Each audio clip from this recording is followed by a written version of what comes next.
We're coming to you live from the Live Summit with Justice here, who is a recipient, a scholarship recipient, to attend this business event. So we want to talk to him and see, you know, what he thinks and what his excitement level is and what he plans to do with it. It was wonderful, extremely informative. It was worth the money, even though I didn't pay any money. I won the scholarship, but 4 hours, it was 3 or 4 hours. 4 hours just business talk. It was really informative, and it really helped me in my upcoming business.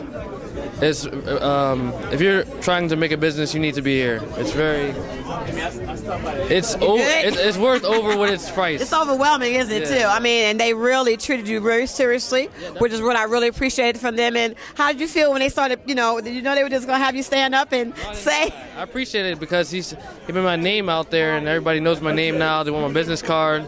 I appreciate what Mr. Robinson did. That was really nice. All right. Well, I know your mom is super duper proud again, and once she sees this again, and we thank you for speaking with us today on the Monique Danielle Show, MoniqueDanielleProductions.com. All right. See us every Thursday night from 6 to 8:30, where we have people just like Justice come to join us, authors and entertainment and powerful parents and people. And we have, what am I missing?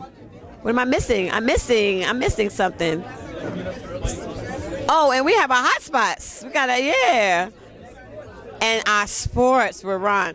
Again, we have an awesome staff, and again, come and see people like Justin, and maybe you have someone that would like to be represented at Powerful Parents. I mean, at the Monique Danielle Show, on the Powerful Parents segment, or our sports segment, or our entertainment segment, or our young people segment. Come see us, MoniqueDanielleProductions.com. Yes, Monique. We're good. Thank you, ladies and gentlemen.